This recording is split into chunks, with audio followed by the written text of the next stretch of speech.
प्यारे विद्यार्थियों, आज हम पढ़ने जा रहे हैं हमारा जो नया टॉपिक है मैनेजमेंट में, उसका नाम है राजस्थान राज्य पाठ्य पुस्तक मंडल RSTB, Rajasthan state text book board.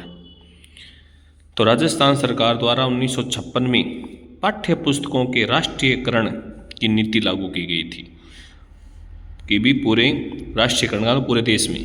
उनका उद्देश्य क्या था? भी उनका उद्देश्य था कि बालकों को अध्ययन के लिए सुरुचिपूर्ण, यानी उसकी जिसमें रुचि वो वस्तुएं उपलब्ध हो, आकर्षक पाठ्य पुस्तक सुलभ करवाना, पाठ्य पुस्तकें जो है वो नो लॉस नो प्रॉफिट पर उपलब्ध होगी, और संपूर्ण राज्य में अध्ययन और अध्यापन में क्या हो, एक रूपता, यानी सभी पढ़ाने वाले एक ही विषय को, कोई भी विद्यार्थी कहीं पर कभी अध्ययन करे, कभी दूसरे स्थान पर जाए तो उसे किसी प्रकार की समस्या न हो, सभी पर क्या हो, एक ही रूपता हो, यानी सभी जगह एक सी पाठ्य पुस्तक हो।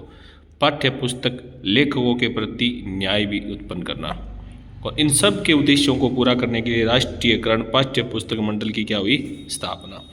सबसे पहला जो प्रकाशन हुआ वो 1957 में हुआ। समीक्षा हेतु एक समिति बनाई गई।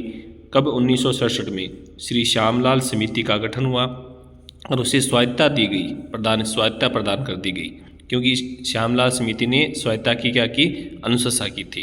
और 29 दिसंबर 1973 को पंजीकरण किया गया और औपचारिक रूप से 1 जनवरी 1974 को अस्तित्व में ये आ गया। कौन? ये बोर्ड। अब RSTB जो है वो गुजरात मॉडल पर काम करता है। अभी गुजरात का जो मॉडल है उस पर कार्य करता है। कार्य प्रारंभ कब किया? 1 जनवरी 1974 को, क्योंकि दिसंबर में तो इसका निर्माण हुई है अभी, तो 2 दिन बाद यानी 30-31 के बाद 1 तारीख से इसने अपना कार्यभार संभाल लिया। मुख्यालय जालना डूंगरी जयपुर में है। इसका अध्यक्ष होता है शिक्षा मंत्री। प्रथम अध्यक्ष श्री खेत सिंह थे, और वर्तमान जो उस समय का जो कौन होता है अभी, शिक्षा मंत्री, वो उसका क्या होता है, अध्यक्ष। उद्देश्य कक्षा 1 से 12 तक पाठ्य पुस्तकों का मुद्रण और वितरण करने का काम है।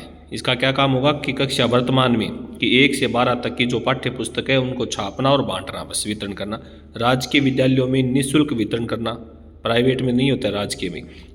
पाठ्यक्रम निर्धारण और निर्माण कार्य माध्यमिक शिक्षा बोर्ड और RSCRT द्वारा किया जाता है। भी इन पाठ्यक्रम किस प्रकार का होगा, पाठ्य पुस्तक का निर्माण कैसे करना है, इसका काम तो क्या है, मुद्रण करना और वितरण करना है, बस।